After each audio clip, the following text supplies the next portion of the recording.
Սյունյաց թեմի առաջնորդ Մակար եպիսկոպոս Հակոբյանի ձեռամբ եւ հոգեվորականների մասնակցությամբ Սիսիանի Լոր գյուղում վերահոսվեց 17-րդ տարի Սուրբ Հովհաննես եկեղեցին։ Նախորդ օրը մայիսի 9-ին տեղի ունեցավ Դռնբացեքի եւ Նավակատիքի արարողությունը։ Լոր գյուղը Համո Սահյանի ծննդավայրն է։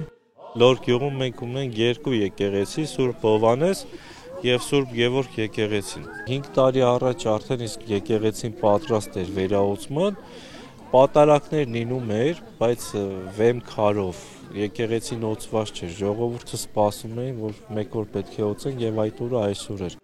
Լորաձոր գետի ձախափին փռված Լոր գյուղը հիշատակվում է միջին դարերից եւ հարուստ պատմական անցյալ ունի։ Գյուղի Սուրբ Գևորգը 1666 թվականին է կառուցվել, իսկ Լորի եւ Շենաթաղի միջնամասում գտնվող Սուրբ Հովհաննեսը 1686 թվականին։ Հնամենի այս եկեղեցին Համո Սահյանի ամենասիրելի ուխտավայրն է եղել։ Հաճախ է ծննդավայր եկած հյուրերին անձամբ ուղեկցել այստեղ։ Մարդիկ պատմում են ու հավատում, որ եկեղեցու հարևանությամբ Կծուջուր կոչվող աղբյուրը մեծ զորություն ունի, այն բխում է եկեղեցու տակից։ Սյունյաց թեմում այսօր պատրաստ ունենք վերահոսման մի քանի եկեղեցիներ։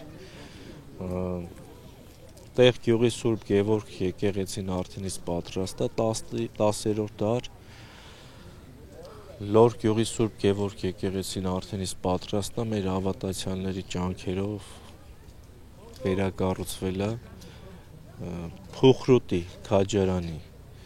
Սուրբ Ստեփանոս եկեղեցին պատրաստ է վերահոսման, Վահանավանքը պատրաստ է վերահոսման,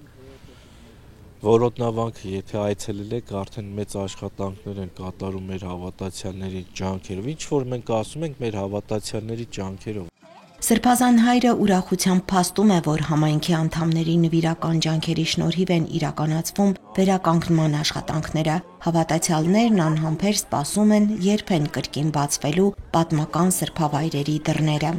Ասում են, որ Ղրիմյան հայրիկը Տաթևից վերադառնալիս անցել է Լոր գյուղով եւ նրա ոտքերի տակ գյուղացիները մինչեւ եկեղեցի գորգեր են փռել։ Ղրիմյան հայրիկը օրհնել է նրանց ասելով. «Ահա թե ինչին դրախտ կսեն, թող Աստծո օրհնությունն լա այս Լոր գյուղի վրա»։